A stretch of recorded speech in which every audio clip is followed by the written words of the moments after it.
नमस्कार साथियों, साहित्य सृजन चैनल के माध्यम से मैं रजनी तिवारी आप सभी का बहुत बहुत स्वागत करती हूँ। आज हम बात करने वाले हैं उत्तराखंड मुक्त विश्वविद्यालय एमए हिंदी फर्स्ट सेमेस्टर के दूसरे पेपर MEHL 502, जिसकी हम तीसरी यूनिट का चौथा वीडियो आज लेकर आए हैं, जिसमें हम बात करेंगे राम भक्ति काव्यधारा की। राम भक्ति काव्यधारा की प्रमुख प्रवृत्तियों और उसके प्रमुख कवियों का आज मैं यहाँ पर वर्णन करूँगी। सबसे पहले हम उसकी जो प्रवृत्तियां हैं उस पर चर्चा करेंगे। राम कथा आदिकाल से ही रचनाकारों को आकर्षित करती रही है।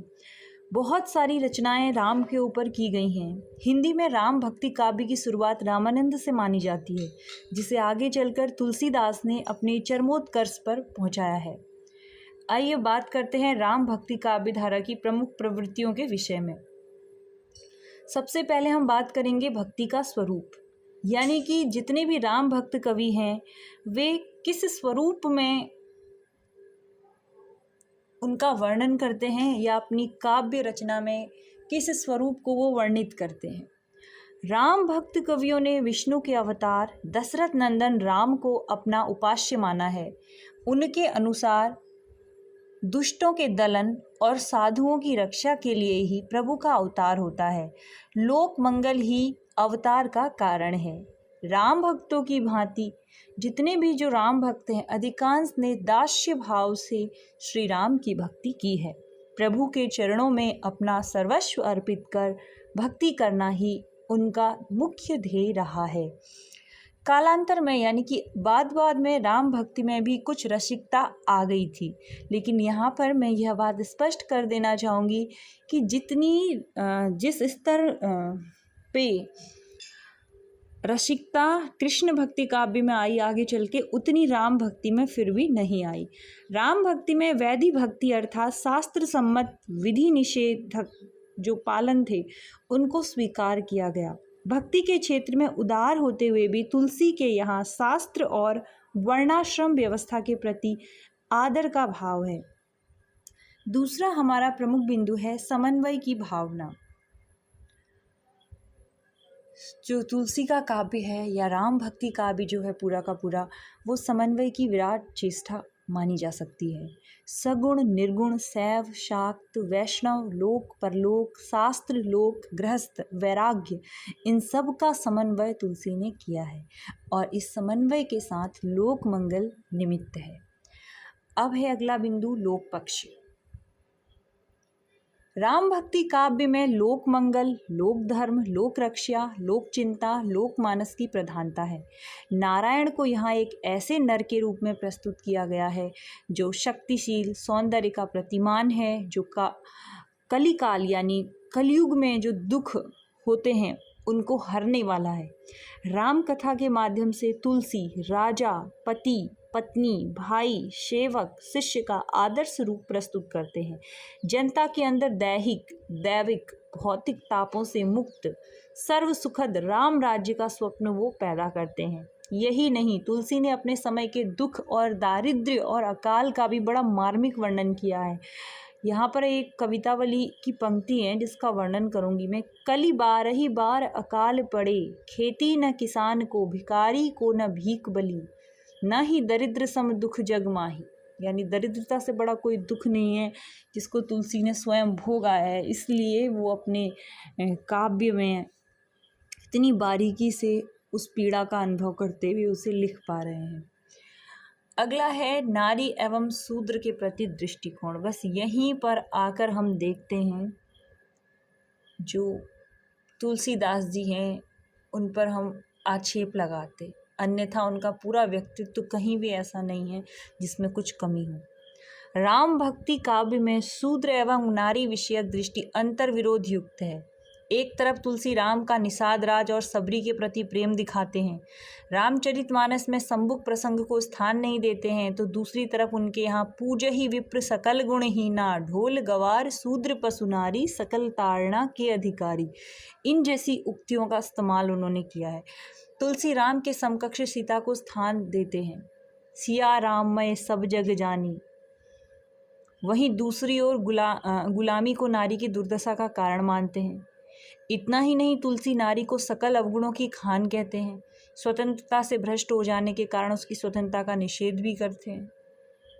तो यहाँ पर एक अंतर्द्वंद हमें तुलसी का देखने को मिलता है। अब बात करते हैं अभिव्यंजना पक्ष की। राम भक्ति काव्य प्रबंध और मुक्तक दोनों रूपों में मिलता है, और रामचरितमानस जो है वो प्रबंध काव्य है, ये आपको ध्यान में रखना है। रामचंद्रिका जो है केशव दास की लिखी हुई, ये भी एक प्रबंध काव्य है, और कई सारे मुक्तक काव्य भी राम के ऊपर लिखे गए हैं। अब बात करेंगे हम महत्वपूर्ण विषय प्रमुख कवियों के विषय में।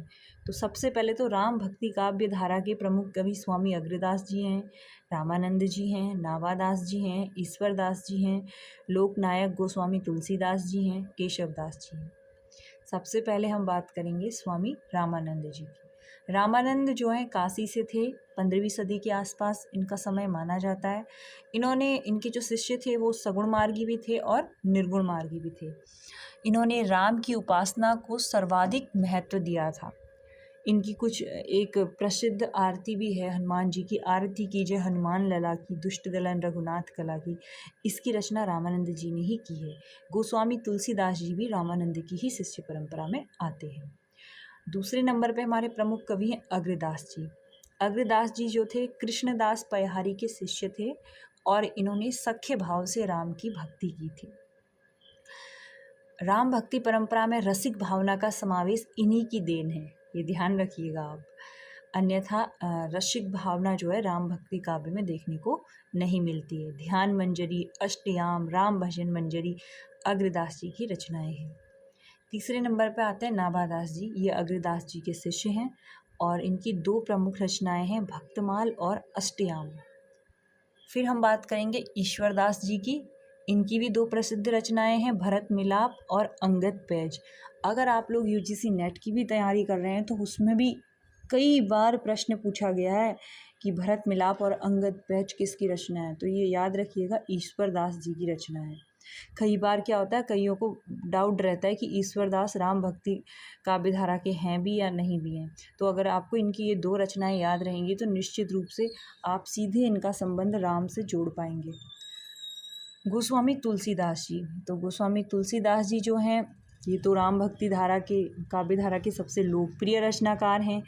इनके जन्म और जीवन के संबंध में भी कई सारी जनश्रुतियाँ हैं जो आप लोगों ने सुनी भी होंगी।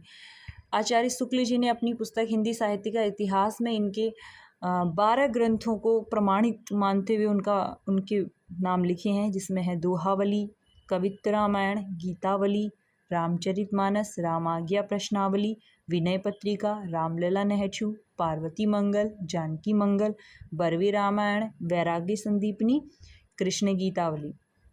लेकिन इनका जो सबसे ज़्यादा कीर्ति का आधार है, या इनको जो इतना बड़ा मतलब पूरे के पूरे राम भक्ति शाखा का शीर्ष कवि जो इन्हें घोषित करता है, वो इनकी एकमात्र रचना रामचरितमानस ही कर देती है। लोकमंगल जो है तुलसी के काव्य का केंद्र बिंदु है, और उन्होंने स्वांत अपने खुद के सुख और शांत स्वांत सुखाए अपने सुख के लिए इन्होंने इनकी रचना की थी। तुलसी के रामचरितमानस के महत्व का उद्घाटन करते हुए हजारी प्रसाद द्विवेदी जी ने लिखा है कि भारतवर्ष का लोकनायक वही हो सकता है जो समन्वय करने का अपार धैर्य लेकर आया हो। भारतीय जनता में नाना प्रकार की परंपराएं, परस्पर विरोधी संस्कृतियां, साधनाएं, जातियां, आचार विचार और पद्धतियां प्रचलित हैं। तुलसीदास स्वयं नाना प्रकार के सामाजिक स्तरों में रह चुके थे। उनका सारा काव्य समन्वय की विराट चेष्टा है। उनमें केवल लोक और शास्त्र का समन्वय नहीं है, बल्कि गृहस्थ और वैराग्य का, भक्ति और ज्ञान का, संस्कृति का, निर्गुण और सगुण का, पुराण और काव्य का, भाव वेग और अनासक्त चिंता का समन्वय हुआ है।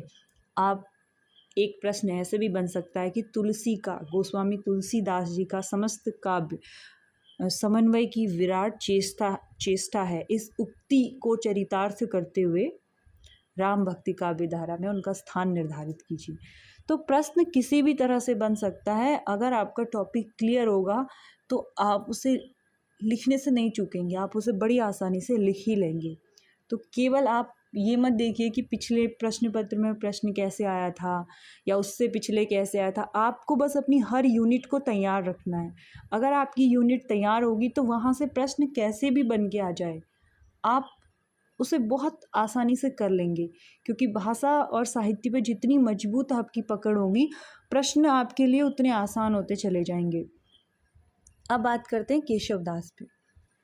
केशवदास जो हैं, राम भक्ति विषयक रचना इनकी रामचंद्रिका है, जिसे इन्होंने 39 प्रकाशों में विभक्त किया है। इस महाकाव्य पर प्रसन्न राघव, हनुमन्य नाटक, अनर्घ राघव, कादंबरी और नैषध का प्रभाव है। कहा जाता है कि इन्होंने रामचंद्रिका की रचना तुलसी की प्रतिस्पर्धा में की थी। केशव को अलंकारों का वो भी माना जाता है, बहुत ज़्यादा अलंकारिक लिखते थे केशवदास, ठीक है, अलंकारिक कवि कहा जाता है। केशव जो थे दरबारी कवि थे, चमत्कार प्रियता, पांडित्य प्रदर्शन उनकी विशेषता थी। रामचंद्रिका में वह छंदों और अलंकारों के नियोजन में ही उलझ कर रह गए, इसीलिए कई आलोचकों ने रामचंद्रिका को छंदों का अजायब घर भी कहा है। राम कथा के मर्म का उद्घाटन वो नहीं कर पाते हैं। अब हम बात करते हैं खासकर उपलब्धि क्या है। तो राम भक्ति काव्य ने निराशा, अवसाद और कुंठा से भरी जनता के सामने राम जैसे सर्वसमर्थ त्राणकर्ता को प्रस्तुत कर उसे शक्ति और सांत्वना प्रदान किया, जीवन को धर्म भाव से जीने की प्रेरणा प्रदान की। तुलसी ने रामचरितमानस द्वारा जो आदर्श प्रस्तुत किया, उसी के आधार पर उत्तर भारत की रीति और नीति निर्मित होती है। उनके द्वारा समन्वय के प्रयत्न से बिखराव एवं वैमनस्य की क्षीण स्थितियों को एक संतुलित मार्ग का पथ प्रदर्शन हुआ। साहित्य की दृष्टि से राम भक्ति काव्य ने भाव और भाषा का मानक प्रस्तुत किया, साहित्य को लोकमंगल से जोड़ा, अवधि और ब्रज दोनों को साहित्यिक परिपूर्णता प्रदान की। तो उनकी इस महान कार्य के लिए राम भक्त कवियों के अविस्मरणीय योगदान को हम नहीं भूल सकते। तो आज की वीडियो में हमने राम भक्ति काव्य की प्रमुख प्रवृत्तियों और राम भक्ति शाखा के प्रमुख कवियों के विषय में चर्चा की। उम्मीद करती हूँ मेरा आज का वीडियो आप सभी के लिए उपयोगी सिद्ध होगा। मिलते हैं अगले वीडियो में, तब तक के लिए नमस्कार।